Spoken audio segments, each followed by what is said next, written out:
ਹੁਣ ਤਾਂ ਅਸੀਂ ਸਾਰਾ ਦਿਨ YouTube ਹੈ, ਟਵਿੱਟਰ, ਫੇਸਬੁੱਕ, ਜਿਹੜੀਆਂ ਸੋਸ਼ਲ ਮੀਡੀਆ ਹੈ, ਈਵਨ ਦੇਖੋ ਕਿ ਬਜ਼ੁਰਗ ਜੋ ਹਨ ਉਹ ਵੀ ਸਾਰਾ ਦਿਨ ਕਹਿੰਦੇ ਆ ਕਿ ਅਸੀਂ ਇਹ ਚੀਜ਼ ਤਾਂ ਅਸੀਂ ਦੇਖਣੀ ਆ, ਕਿ ਇਸ ਕਰਕੇ ਅੱਖਾਂ ਦੀ ਹੁਣ ਇੰਪੋਰਟੈਂਸ ਬਹੁਤ ਜ਼ਿਆਦਾ ਵੱਧ ਗਈ ਹੈ ਔਰ ਅਸੀਂ 0.01% ਵੀ ਰਿਸਕ ਜੋ ਹੈ ਪੇਸ਼ੈਂਟ ਦੀਆਂ ਅੱਖਾਂ ਦੇ ਉੱਪਰ ਨਹੀਂ ਲੈ ਸਕਦੇ। ਡਾਕਟਰ ਸਾਹਿਬ ਤੁਸੀਂ ਪਹਿਲਾਂ ਵੀ ਇਲਾਜ ਕਰਦੇ ਸੀਗੇ, ਆਪਰੇਸ਼ਨ ਕਰਦੇ ਸੀ, ਹਜ਼ਾਰਾਂ ਲੋਕ ਦੇ ਆਪਰੇਸ਼ਨ ਕੀਤੇ, ਸੈਟੀਸਫਾਈਡ ਹੈਗੇ ਆ। ਹੁਣ ਰੋਬੋਟਿਕ ਮਸ਼ੀਨ ਆ ਗਈ ਆ, ਇਹਦੇ ਨਾਲ ਕੀ ਹੋਰ ਲੋਕਾਂ ਨੂੰ ਈਜ਼ੀ ਹੋਇਆ? ਰੋਬੋਟਿਕ ਹੈ ਇਹ ਸਾਨੂੰ ਇੱਕ ਤਾਂ ਬਲੇਡ ਫ੍ਰੀ, ਇਹਦੇ ਵਿੱਚ ਕੋਈ ਬਲੇਡ ਨਹੀਂ ਲੱਗੇਗਾ, ਸਾਰਾ ਕੁਝ ਲੇਜ਼ਰ ਦੇ ਨਾਲ ਹੀ ਹੋਇਆ ਕਰੇਗਾ। ਚਿੱਟੇ ਮੋਤੀ ਦਾ ਆਪਰੇਸ਼ਨ ਤੁਸੀਂ ਕਰਦੇ ਹੋ ਨਾ, ਸੋ ਕਿੰਨੇ ਟਾਈਮ ਦੇ ਵਿੱਚ ਆਪਰੇਸ਼ਨ ਹੋ ਜਾਂਦਾ ਤੇ ਜਿਹੜਾ ਪੇਸ਼ੈਂਟ ਹੈਗਾ ਕਿੰਨੇ ਟਾਈਮ ਬਾਅਦ ਆਪਣੇ ਕੰਮ ਤੇ ਜਾ ਸਕਦਾ, ਟੀਵੀ ਦੇਖ ਸਕਦਾ, ਮੋਬਾਈਲ ਦੇਖ ਸਕਦਾ? ਇਹਦੇ ਨਾਲ ਜੋ ਅੱਖਾਂ ਦੀ ਸੇਫਟੀ ਹੈ, ਅੱਖਾਂ ਦਾ ਜੋ ਮਰੀਜ਼ ਦਾ ਜੋ ਇੱਕ ਸੁਰੱਖਿਅਤ ਆਪਰੇਸ਼ਨ ਹੈ, ਉਹਦੇ ਚਾਂਸਸ 100% ਰਹਿਣਗੇ, ਕਿਸੇ ਵੀ ਤਰ੍ਹਾਂ ਦੀ ਕੋਈ ਕੰਪਲਿਕੇਸ਼ਨ ਦੇ ਚਾਂਸਸ ਨਹੀਂ ਹੋਣਗੇ। ਉਹਦੇ ਨਾਲ ਜਿਹੜਾ ਸਾਡਾ ਅੱਖ ਦਾ ਕੋਰਨੀਆ ਹੁੰਦਾ ਉਹਦੇ ਧੁੰਦਲਾਪਨ ਦੇ ਚਾਂਸਸ ਬਹੁਤ ਹੁੰਦੇ ਹਨ ਔਰ ਕਈ ਵਾਰੀ ਪਰਮਾਨੈਂਟ ਡੈਮੇਜ ਦੇ ਵੀ ਕਈ ਵਾਰੀ ਕਾਰਨ ਬਣ ਜਦੋਂ ਬਹੁਤ ਜ਼ਿਆਦਾ ਮੈਚੁਰ ਹੋ ਜਾਂਦਾ। ਇਹ ਲੇਜ਼ਰ ਆ ਗਈ ਹੈ ਜਦੋਂ ਦੀ, ਉਸ ਤੋਂ ਬਾਅਦ ਤਾਂ ਜੋ ਸਾਰਾ ਲੇਜ਼ਰ ਨੇ ਹੀ ਕਰਨਾ ਹੈ ਔਰ ਲੇਜ਼ਰ ਦੇ ਨਾਲ ਹੀ ਜੋ ਮੋਤੀਆ ਹੁੰਦਾ ਹੈ ਉਹ ਕਰੈਕ ਹੁੰਦਾ ਹੈ। ਪਹਿਲਾਂ ਲੋਕ ਜਾਂਦੇ ਸੀਗੇ, ਕਹਿੰਦੇ ਜਲੰਧਰ ਆਪਰੇਸ਼ਨ ਕਰਾਉਣਾ, ਅਸੀਂ ਲੁਧਿਆਣੇ ਕਰਾਉਣਾ। ਹੁਣ ਲੋਕ ਜਲੰਧਰ ਤੋਂ ਵੀ ਆ ਰਹੇ ਆ, ਲੁਧਿਆਣੇ ਤੋਂ ਵੀ ਆ ਰਹੇ, ਚੰਡੀਗੜ੍ਹ। ਇਹਨਾਂ ਦੀ ਬਜਾਏ ਲੋਕ ਬਾਹਰਲੇ ਮੁਲਕਾਂ ਤੋਂ ਆ ਬਹੁਤ ਰਹੇ ਆ, ਪਰ ਬਹੁਤ ਸਾਰੇ NRI ਆਉਣਾ ਵੀ ਚਾਹੁੰਦੇ ਆ, ਪਰ ਜਿਨ੍ਹਾਂ ਦੇ ਇੱਥੇ ਕੋਈ ਰਿਸ਼ਤੇਦਾਰੀਆਂ ਨਹੀਂ ਹੈਗੀਆਂ, ਕੋਈ ਸਿਸਟਮ ਰਹਿਣ ਦਾ ਨਹੀਂ ਹੈਗਾ, ਸੋ ਉਹਨਾਂ ਦੇ ਲਈ ਕੋਈ ਖਾਸ ਪ੍ਰਬੰਧ ਤੁਸੀਂ ਕਰਦੇ ਹੋ? ਅਸੀਂ ਰੂਮਸ ਜੋ ਹਨ ਉਹਨਾਂ ਦੇ ਲਈ ਪ੍ਰਾਈਵੇਟ ਰੂਮ, ਅੱਛੇ ਰੂਮ ਜੋ ਹਨ individually with all facilities, latrine bathroom attach with sorry facilities ਦੇ ਨਾਲ ਅਸੀਂ ਰੂਮ ਬਣਾਏ ਹਨ। ਉਹ ਜੋ ਹੈ ਉਹਨਾਂ ਰੂਮਸ ਦਾ ਫਾਇਦਾ ਲੈ ਸਕਦੇ ਹਨ ਔਰ ਉੱਥੇ ਆ ਕੇ ਰਹਿ ਸਕਦੇ ਹਨ ਔਰ ਸਾਡਾ ਸਟਾਫ ਜੋ ਹੈ ਉਹਨਾਂ ਦੀ ਪੂਰੀ ਦੇਖਭਾਲ ਕਰੇਗਾ।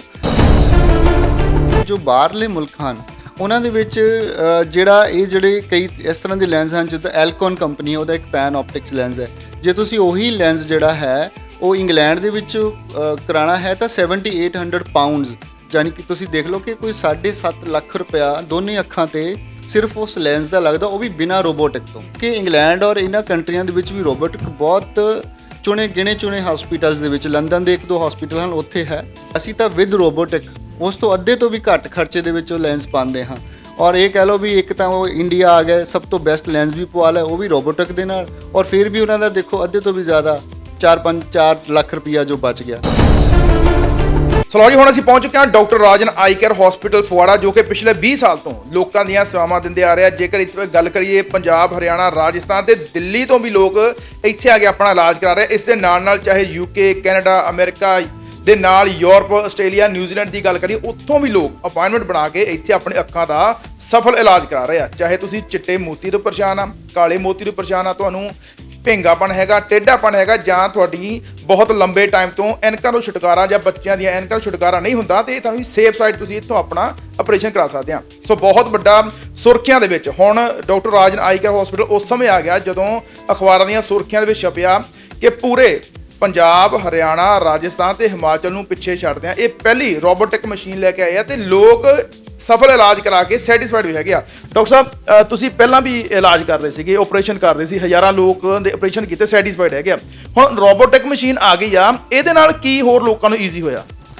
ਜਦੋਂ 1991-92 ਦੀ ਗੱਲ ਹੈ, ਜਦੋਂ ਫੇਕੋ ਮਸ਼ੀਨ ਨਵੀਂ ਆਈ ਸੀ ਤਾਂ ਸਰਜਨ ਜਿਹੜੇ ਪੁਰਾਣੇ ਉਹ ਕਹਿੰਦੇ ਸੀਗੇ ਕਿ ਪਹਿਲਾਂ ਵੀ ਤਾਂ ਕੰਮ ਚੱਲ ਰਿਹਾ, ਸਟਿਚ ਵਾਲੇ ਆਪਰੇਸ਼ਨ ਹੋ ਰਹੇ ਆ, ਕਿ ਨਵੀਂ ਚੀਜ਼ ਦੀ ਟੈਕਨੋਲੋਜੀ ਦੀ ਕੀ ਲੋੜ ਹੈਗੀ ਆ ਜਦੋਂ ਪਹਿਲਾਂ ਹੀ ਸਾਰਾ ਕੁਝ ਠੀਕ ਹੋ ਰਿਹਾ। ਪਰ ਉਸ ਤੋਂ ਬਾਅਦ ਫੇਕੋ ਆਈ, ਫੇਕੋ ਨੇ ਜੋ ਪਹਿਲਾਂ ਹੱਥਾਂ ਨਾਲ ਜੋ ਆਪਰੇਸ਼ਨ ਹੁੰਦੇ ਸੀ ਉਹਨੂੰ ਪੂਰੀ ਤਰ੍ਹਾਂ ਆਊਟਡੇਟ ਕਰ ਦਿੱਤਾ, ਉਹ ਪੂਰੀ ਤਰ੍ਹਾਂ ਉਹਨੂੰ ਖਤਮ ਕਰ ਦਿੱਤਾ। ਉਸ ਤੋਂ ਬਾਅਦ ਬਹੁਤ ਦੇਰ ਤੱਕ ਫੇਕੋ ਮਸ਼ੀਨ ਦੇ ਨਾਲ ਅਸੀਂ ਆਪਰੇਸ਼ਨ ਕਰਦੇ ਰਹੇ, ਬਟ ਕਿਉਂਕਿ ਐਡਵਾਂਸਮੈਂਟ ਹੋ ਰਹੀ ਹੈ, ਹਰ ਇੱਕ ਚੀਜ਼ 'ਚ ਐਡਵਾਂਸਮੈਂਟ ਹੋ ਰਹੀ ਹੈ, ਇਸ ਤਰ੍ਹਾਂ ਅੱਖਾਂ ਦੇ ਵਿੱਚ ਸਭ ਤੋਂ ਜ਼ਿਆਦਾ ਐਡਵਾਂਸਮੈਂਟ ਹੋ ਰਹੀ ਹੈ। ਔਰ ਰੋਬੋਟਿਕ ਮਸ਼ੀਨ ਇੱਕ ਇਸ ਤਰ੍ਹਾਂ ਦੀ ਮਸ਼ੀਨ ਹੈ, ਇਹਦੇ ਨਾਲ ਜੋ ਅੱਖਾਂ ਤੇ ਆਪਰੇਸ਼ਨ ਦੀ ਸੇਫਟੀ ਦਾ ਪੱਧਰ ਹੈ ਉਹ ਬਹੁਤ ਜ਼ਿਆਦਾ ਵੱਧ ਜਾਏਗਾ। ਔਰ ਇਸ ਤਰ੍ਹਾਂ ਦੇ ਆਪਰੇਸ਼ਨ, ਅੱਖਾਂ ਦੇ ਆਪਰੇਸ਼ਨ ਦੇ ਦੌਰਾਨ ਕਈ ਵਾਰੀ ਸਾਨੂੰ ਕਈ ਪ੍ਰੋਬਲਮਸ ਦਾ ਸਾਹਮਣਾ ਕਰਨਾ ਪੈਂਦਾ। ਕਈ ਵਾਰੀ ਜਿਹੜਾ ਮੋਤੀਆ ਹੁੰਦਾ ਬਹੁਤ ਹਾਰਡ ਹੁੰਦਾ ਹੈ, ਕਈ ਵਾਰੀ ਅੱਖ ਆ ਉਹਦਾ ਅੱਖਾਂ ਦਾ ਪ੍ਰੈਸ਼ਰ ਬਹੁਤ ਵਧਿਆ ਹੁੰਦਾ, ਕਈ ਵਾਰੀ ਜਿਹੜੀ ਸ਼ੂਗਰ ਦੇ ਪੇਸ਼ੈਂਟਸ ਬਹੁਤ ਲੰਬੀ ਸ਼ੂਗਰ ਦੇ ਕਾਰਨ ਅੱਖ ਜੋ ਹੁੰਦੀ ਹੈ ਉਹ ਕਮਜ਼ੋਰ ਹੁੰਦੀ ਹੈ, ਔਰ ਕਈ ਵਾਰੀ ਬੱਚਿਆਂ ਦੀ ਅੱਖਾਂ 'ਚ ਮੋਤੀਆ ਆ ਜਾਂਦਾ ਹੈ। ਇਸ ਤਰ੍ਹਾਂ ਦੀਆਂ ਬਹੁਤ ਸਾਰੀਆਂ ਕੰਡੀਸ਼ਨਸ ਹੁੰਦੀਆਂ ਹਨ ਜਦੋਂ ਜੋ ਸਰਜਨਸ ਹੈ ਉਹਨਾਂ ਨੂੰ ਥੋੜੀ ਪ੍ਰੋਬਲਮਸ ਦਾ ਸਾਹਮਣਾ ਨਾਰਮਲ ਤਰੀਕਿਆਂ ਦੇ ਨਾਲ ਜਿਹੜੇ ਅਸੀਂ ਫੇਕੋ ਦੇ ਨਾਲ ਕਰਦੇ ਹਾਂ ਉਹ ਕਰਨਾ ਪੈਂਦਾ ਸੀ। ਔਰ ਉਸ ਦੌਰਾਨ ਥੋੜ੍ਹੀਆਂ ਕੰਪਲਿਕੇਸ਼ਨ ਦੇ ਚਾਂਸਸ ਵੀ ਰਹਿੰਦੇ ਸੀ, ਆਪਰੇਸ਼ਨ ਦੇ ਵਿੱਚ ਕੁਝ ਨਾ ਕੁਝ ਖਰਾਬੀ ਹੋਣ ਦੇ ਚਾਂਸਸ ਵੀ ਰਹਿੰਦੇ ਸੀ। ਔਰ ਇਹ ਜਿਹੜੀ ਰੋਬੋਟਿਕ ਜਦੋਂ ਦੀ ਮਸ਼ੀਨ ਆਈ ਹੈ, ਔਰ ਜਿਸ ਤਰ੍ਹਾਂ ਤੁਸੀਂ ਕਿਹਾ ਕਿ ਪੰਜਾਬ ਦੇ ਵਿੱਚ ਹੀ ਨਹੀਂ, ਹਿਮਾਚਲ, ਹਰਿਆਣਾ, ਰਾਜਸਥਾਨ ਔਰ ਚੰਡੀਗੜ੍ਹ ਦੇ ਵਿੱਚ ਵੀ ਅਸੀਂ ਪਹਿਲੀ ਵਾਰ ਲੈ ਕੇ ਆਏ ਹਾਂ। ਇਹਦੇ ਨਾਲ ਜੋ ਅੱਖਾਂ ਦੀ ਸੇਫਟੀ ਹੈ, ਅੱਖਾਂ ਦਾ ਜੋ ਮਰੀਜ਼ ਦਾ ਜੋ ਇੱਕ ਸੁਰੱਖਿਅਤ ਆਪਰੇਸ਼ਨ ਹੈ, ਉਹਦੇ ਚਾਂਸਸ 100% ਰਹਿਣਗੇ। ਕਿਸੇ ਵੀ ਤਰ੍ਹਾਂ ਦੀ ਕੋਈ ਕੰਪਲਿਕੇਸ਼ਨ ਦੇ ਚਾਂਸਸ ਨਹੀਂ ਹੋਣਗੇ, ਕਿਉਂਕਿ ਪਹਿਲਾਂ ਤਾਂ ਕੰਮ ਚੱਲਦਾ ਸੀ ਕਿ ਅਸੀਂ ਕੋਈ ਖਾਸ ਦੇਖਣ ਦਾ ਨਹੀਂ ਹੁੰਦਾ ਸੀ। ਹੁਣ ਤਾਂ ਅਸੀਂ ਸਾਰਾ ਦਿਨ YouTube ਹੈ, ਟਵਿੱਟਰ, ਫੇਸਬੁੱਕ, ਜਿਹੜੀਆਂ ਸੋਸ਼ਲ ਮੀਡੀਆ, ਈਵਨ ਦੇਖੋ ਕਿ ਬਜ਼ੁਰਗ ਜੋ ਹਨ ਉਹ ਵੀ ਸਾਰਾ ਦਿਨ ਕਹਿੰਦੇ ਆ ਕਿ ਅਸੀਂ ਇਹ ਚੀਜ਼ ਤਾਂ ਅਸੀਂ ਦੇਖਣੀ ਆ, ਕਿ ਇਸ ਕਰਕੇ ਅੱਖਾਂ ਦੀ ਹੁਣ ਇੰਪੋਰਟੈਂਸ ਬਹੁਤ ਜ਼ਿਆਦਾ ਵੱਧ ਗਈ ਹੈ। ਔਰ ਅਸੀਂ 0.01% ਵੀ ਰਿਸਕ ਜੋ ਹੈ ਪੇਸ਼ੈਂਟ ਦੀਆਂ ਅੱਖਾਂ ਦੇ ਉੱਪਰ ਨਹੀਂ ਲੈ ਸਕਦੇ। ਸੋ ਇਸ ਕਰਕੇ ਜੋ ਰੋਬੋਟਿਕ ਹੈ, ਇਹ ਸਾਨੂੰ ਇੱਕ ਤਾਂ ਬਲੇਡ ਫ੍ਰੀ, ਕਿ ਅਸੀਂ ਜੋ ਨਾਰਮਲੀ ਜਿੱਦਾਂ ਬਲੇਡ ਦੇ ਨਾਲ ਪਹਿਲਾਂ ਇਨਸੀਜ਼ਨ ਦਿੰਦੇ ਸੀ, ਇਹਦੇ ਵਿੱਚ ਕੋਈ ਬਲੇਡ ਨਹੀਂ ਲੱਗੇਗਾ, ਸਾਰਾ ਕੁਝ ਲੇਜ਼ਰ ਦੇ ਨਾਲ ਹੀ ਹੋਇਆ ਕਰੇਗਾ। ਚਿੱਟੇ ਮੋਤੀ ਦਾ ਆਪਰੇਸ਼ਨ ਤੁਸੀਂ ਕਰਦੇ ਹੋ ਨਾ, ਸੋ ਕਿੰਨੇ ਟਾਈਮ ਦੇ ਵਿੱਚ ਆਪਰੇਸ਼ਨ ਹੋ ਜਾਂਦਾ ਤੇ ਜਿਹੜਾ ਪੇਸ਼ੈਂਟ ਹੈਗਾ ਕਿੰਨੇ ਟਾਈਮ ਬਾਅਦ ਆਪਣੇ ਕੰਮ ਤੇ ਜਾ ਸਕਦਾ, ਟੀਵੀ ਦੇਖ ਸਕਦਾ, ਮੋਬਾਈਲ ਦੇਖ ਸਕਦਾ? ਇਹੀ ਤਾਂ ਗੱਲ ਹੈ ਕਿ ਜਿਹੜਾ ਰੋਬੋਟਿਕ ਹੈ, ਜਿੱਦਾਂ ਹੁਣ ਅਸੀਂ ਨਾਰਮਲੀ ਜਦੋਂ ਅਸੀਂ ਪਹਿਲਾਂ ਜੋ ਸਾਰੇ ਆਪਰੇਸ਼ਨ ਜੋ ਨਾਰਮਲ ਜੋ ਫੇਕੋ ਮਸ਼ੀਨ ਦੇ ਨਾਲ ਕਰਦੇ ਹਨ, ਉਹਦੇ ਵਿੱਚ ਅਸੀਂ ਜਦੋਂ ਚੀਰਾ ਦਿੰਨੇ ਹਾਂ, ਉਸ ਤੋਂ ਬਾਅਦ ਪਹਿਲਾਂ ਜੋ ਮੋਤੀਆ ਹੈ ਉਸ ਨੂੰ ਕ੍ਰੈਕ ਕਰੀਦਾ ਹੈ। ਕ੍ਰੈਕ ਕਰਕੇ ਫਿਰ ਉਸ ਨੂੰ ਅਸੀਂ ਛੋਟੇ ਛੋਟੇ ਪੀਸਿਸ ਦੇ ਵਿੱਚ ਡਿਵਾਈਡ ਕਰਕੇ ਉਸ ਤੋਂ ਬਾਅਦ ਸਾਰੀ ਪ੍ਰੋਸੈਸ ਹੁੰਦੀ ਹੈ। ਬਟ ਜਦੋਂ ਦਾ ਔਰ ਉਹਦੇ ਵਿੱਚ એનર્ਜੀ ਜੋ ਹੁੰਦੀ ਹੈ ਮਸ਼ੀਨ ਦੀ, ਉਹ ਬਹੁਤ ਜ਼ਿਆਦਾ ਯੂਜ਼ ਹੁੰਦੀ ਹੈ। ਉਹਦੇ ਨਾਲ ਜਿਹੜਾ ਸਾਡਾ ਅੱਖ ਦਾ ਕੋਰਨੀਆ ਹੁੰਦਾ, ਉਹਦੇ ਧੁੰਦਲਾਪਨ ਦੇ ਚਾਂਸਸ ਬਹੁਤ ਹੁੰਦੇ ਹਨ, ਔਰ ਕਈ ਵਾਰੀ ਪਰਮਾਨੈਂਟ ਡੈਮੇਜ ਦੇ ਵੀ ਕਈ ਵਾਰੀ ਕਾਰਨ ਬਣ ਜਾਂਦੇ, ਜਦੋਂ ਬਹੁਤ ਜ਼ਿਆਦਾ ਮੈਚੁਰ ਹੋ ਜਾਂਦਾ, ਕੋਰਨੀਆ ਬਹੁਤ ਜ਼ਿਆਦਾ ਪੱਕਿਆ ਹੁੰਦਾ, ਜਿਹਨੂੰ ਕਹਿੰਦੇ ਕੈਟਰੈਕਟ। ਔਰ ਇਸ ਤਰੀਕੇ ਦੇ ਨਾਲ ਜਦੋਂ ਇਹ ਲੇਜ਼ਰ ਆ ਗਈ ਹੈ ਜਦੋਂ ਦੀ, ਉਸ ਤੋਂ ਬਾਅਦ ਤਾਂ ਜੋ ਸਾਰਾ ਲੇਜ਼ਰ ਨੇ ਹੀ ਕਰਨਾ ਹੈ, ਕੋਈ ਹੀਟ ਇਹਦੇ ਵਿੱਚ ਜੋ ਹੈ ਉਹ ਪੈਦਾ ਨਹੀਂ ਹੁੰਦੀ, ਕੋਈ ਅੱਖ ਨੂੰ ਕੰਪਲਿਕੇਸ਼ਨ ਦੇ ਚਾਂਸਸ ਨਹੀਂ ਹੁੰਦੇ। ਔਰ ਲੇਜ਼ਰ ਦੇ ਨਾਲ ਹੀ ਜੋ ਮੋਤੀਆ ਹੁੰਦਾ ਹੈ ਉਹ ਕ੍ਰੈਕ ਹੁੰਦਾ ਹੈ, ਲੇਜ਼ਰ ਦੇ ਨਾਲ ਹੀ ਸਾਰਾ ਕੁਝ ਹੁੰਦਾ ਹੈ। ਡਾਕਟਰ ਸਾਹਿਬ, ਪਹਿਲਾਂ ਲੋਕ ਜਾਂਦੇ ਸੀਗੇ, ਕਹਿੰਦੇ ਜਲੰਧਰ ਆਪਰੇਸ਼ਨ ਕਰਾਉਣਾ, ਅਸੀਂ ਲੁਧਿਆਣੇ ਕਰਾਉਣਾ। ਹੁਣ ਲੋਕ ਜਲੰਧਰ ਤੋਂ ਵੀ ਆ ਰਹੇ ਆ, ਲੁਧਿਆਣੇ ਤੋਂ ਵੀ ਆ ਰਹੇ, ਚੰਡੀਗੜ੍ਹ। ਇਹਨਾਂ ਦੀ ਬਜਾਏ ਲੋਕ ਬਾਹਰਲੇ ਮੁਲਕਾਂ ਤੋਂ ਆ ਬਹੁਤ ਰਹੇ ਆ, ਪਰ ਬਹੁਤ ਸਾਰੇ NRI ਆਉਣਾ ਵੀ ਚਾਹੁੰਦੇ ਆ, ਪਰ ਜਿਨ੍ਹਾਂ ਦੇ ਇੱਥੇ ਕੋਈ ਰਿਸ਼ਤੇਦਾਰੀਆਂ ਨਹੀਂ ਹੈਗੀਆਂ, ਕੋਈ ਸਿਸਟਮ ਰਹਿਣ ਦਾ ਨਹੀਂ ਹੈਗਾ, ਸੋ ਉਹਨਾਂ ਦੇ ਲਈ ਕੋਈ ਖਾਸ ਪ੍ਰਬੰਧ ਤੁਸੀਂ ਕਰਦੇ ਹੋ? ਹਾਂ, ਮੈਂ ਪਹਿਲਾਂ ਤਾਂ ਇਹ ਦੱਸਣਾ ਚਾਹੁੰਦਾ ਕਿ ਜੋ ਬਾਹਰਲੇ ਮੁਲਕ ਹਨ, ਉਹਨਾਂ ਦੇ ਵਿੱਚ ਜਿਹੜੇ ਕਈ ਇਸ ਤਰ੍ਹਾਂ ਦੇ ਲੈਂਸ ਹਨ, ਜਿੱਦਾਂ ਐਲਕੋਨ ਕੰਪਨੀ, ਉਹਦਾ ਇੱਕ ਪੈਨ ਆਪਟਿਕਸ ਲੈਂਸ ਹੈ। ਜੇ ਤੁਸੀਂ ਉਹੀ ਲੈਂਸ ਜਿਹੜਾ ਹੈ ਉਹ ਇੰਗਲੈਂਡ ਦੇ ਵਿੱਚ ਕਰਾਉਣਾ ਹੈ ਤਾਂ 7800 ਪਾਉਂਡਸ, ਯਾਨੀ ਕਿ ਤੁਸੀਂ ਦੇਖ ਲਓ ਕਿ ਕੋਈ 7.5 ਲੱਖ ਰੁਪਇਆ ਦੋਨੇ ਅੱਖਾਂ ਤੇ ਸਿਰਫ ਉਸ ਲੈਂਸ ਦਾ ਲੱਗਦਾ, ਉਹ ਵੀ ਬਿਨਾਂ ਰੋਬੋਟ ਤੋਂ ਬਿਨਾਂ। ਕਿਉਂਕਿ ਇੰਗਲੈਂਡ ਔਰ ਇਹਨਾਂ ਕੰਟਰੀਆਂ ਦੇ ਵਿੱਚ ਵੀ ਰੋਬੋਟਿਕ ਬਹੁਤ ਗਿਣੇ ਚੁਣੇ ਹਸਪੀਟਲਸ ਦੇ ਵਿੱਚ, ਲੰਡਨ ਦੇ 1-2 ਹਸਪੀਟਲ ਹਨ ਉੱਥੇ ਹੈ।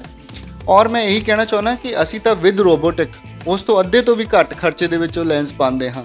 ਔਰ ਇਹ ਕਹਿ ਲਓ ਵੀ ਇੱਕ ਤਾਂ ਉਹ ਇੰਡੀਆ ਆ ਗਏ, ਸਭ ਤੋਂ ਬੈਸਟ ਲੈਂਸ ਵੀ ਪਵਾ ਲਿਆ, ਉਹ ਵੀ ਰੋਬੋਟਿਕ ਦੇ ਨਾਲ, ਔਰ ਫਿਰ ਵੀ ਉਹਨਾਂ ਦਾ ਦੇਖੋ ਅੱਧੇ ਤੋਂ ਵੀ ਜ਼ਿਆਦਾ 4 ਲੱਖ ਰੁਪਈਆ ਜੋ ਬਚ ਗਿਆ।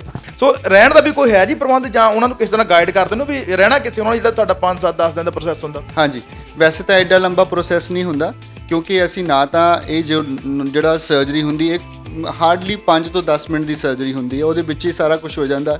ਪਰ ਕਈ ਇਸ ਤਰ੍ਹਾਂ ਹੁੰਦੇ ਆ ਕਿ ਅਸੀਂ ਸਾਡੇ ਘਰ 'ਚ ਕੋਈ ਸਾਡੇ ਦਵਾਈ ਪਾਉਣ ਵਾਲਾ ਨਹੀਂ ਹੈ, ਜਾਂ ਇਸ ਤਰ੍ਹਾਂ ਦੀ ਕੋਈ ਉਹਨਾਂ ਨੂੰ ਮਜਬੂਰੀ ਹੁੰਦੀ ਹੈ, ਅਸੀਂ ਰੂਮਸ ਜੋ ਹਨ ਉਹਨਾਂ ਦੇ ਲਈ ਪ੍ਰਾਈਵੇਟ ਰੂਮ, ਅੱਛੇ ਰੂਮ ਜੋ ਹਨ individually with all facilities, latrine bathroom attach with sorry facilities ਦੇ ਨਾਲ ਅਸੀਂ ਰੂਮ ਬਣਾਏ ਹਨ। ਉਹ ਜੋ ਹੈ ਉਹਨਾਂ ਰੂਮਸ ਦਾ ਫਾਇਦਾ ਲੈ ਸਕਦੇ ਹਨ ਔਰ ਉੱਥੇ ਆ ਕੇ ਰਹਿ ਸਕਦੇ ਹਨ, ਔਰ ਸਾਡਾ ਸਟਾਫ ਜੋ ਹੈ ਉਹਨਾਂ ਦੀ ਪੂਰੀ ਦੇਖਭਾਲ ਕਰੇਗਾ, ਤਾਂ ਕਿ ਜੋ ਹੈ ਜਿਹੜੀ ਅੱਖ 'ਚ ਦਵਾਈ ਵਗੈਰਾ ਪਾਣੀ ਹੈ ਉਹਨਾਂ ਦੀ, ਜੇ ਕੋਈ ਨਹੀਂ ਵੀ ਹੈ ਤਾਂ ਅਸੀਂ ਉਹਨਾਂ ਦੀ ਪੂਰੀ ਦੇਖਭਾਲ ਕਰਾਂਗੇ। ਮਤਲਬ ਇਸ ਗੱਲ ਦੀ ਫੁੱਲ ਗਰੰਟੀ ਹੈਗੀ ਆ ਬਈ ਹੁਣ ਤੱਕ ਹਜ਼ਾਰਾਂ ਲੋਕ ਸੈਟੀਸਫਾਈਡ ਆ, ਰੋਬੋਟਿਕ ਮਸ਼ੀਨਾਂ ਜਿਹਨੇ ਆਪਰੇਸ਼ਨ ਕਰਾਇਆ ਉਹ ਵੀ ਸੈਟੀਸਫਾਈਡ ਆ, ਤੁਹਾਡਾ ਖਰਚਾ ਬਹੁਤ ਘੱਟ ਆਉਂਦਾ, ਅੱਖਾਂ ਦੀ ਸੇਫ ਸਾਈਡ ਬਹੁਤ ਆ, ਕੋਈ ਵੀ ਦਿੱਕਤ ਤੁਹਾਨੂੰ ਨਹੀਂ ਆਉਂਦੀ। ਰਹਿਣ ਦਾ ਵੀ ਇੱਥੇ ਪੂਰਾ ਬੰਦੋਬਸਤ ਹੈਗਾ, ਚਾਹੇ ਤੁਸੀਂ ਚਿੱਟੇ ਮੋਤੀ ਤੋਂ ਪਰੇਸ਼ਾਨ ਹੈਗੇ ਆ, ਚਾਹੇ ਤੁਸੀਂ ਲੈਂਸ ਪਹਿਲਾਂ ਪਾ ਰਹੇ ਹੋ, ਤੁਹਾਡੀਆਂ ਐਨਕਾਂ ਤੋਂ ਛੁਟਕਾਰਾ ਨਹੀਂ ਮਿਲਿਆ, ਸਾਰੀਆਂ ਸਮੱਸਿਆਵਾਂ ਦਾ ਹੱਲ ਇੱਥੇ ਤੁਹਾਡਾ ਬੜਾ ਸ਼ਾਰਟ ਵਿੱਚ ਕੀਤਾ ਜਾਂਦਾ। ਸੋ ਕੋਈ ਹੋਰ ਤੁਸੀਂ ਜਾਣਕਾਰੀ ਲੈਣੀ ਚਾਹੁੰਦੇ ਆ, ਤੁਸੀਂ ਕਹਿੰਦੇ ਵੀ ਡਾਇਰੈਕਟ ਗੱਲ ਕਰਨੀ ਡਾਕਟਰ ਸਾਹਿਬ ਨਾਲ, ਨੰਬਰ ਸਾਡੇ ਸਕਰੀਨ ਤੇ ਆ ਰਿਹਾ, ਤੁਸੀਂ ਇੱਥੇ ਫੋਨ ਕਰ ਸਕਦੇ ਆ। ਕੈਮਰਾਮੈਨ ਓਮ ਸੰਧੀ ਨਾਲ ਹਰਦੀਪ ਸਿੰਘ ਤੱਕੜ, ਸਾਂਝ TV, ਫਗਵਾੜਾ।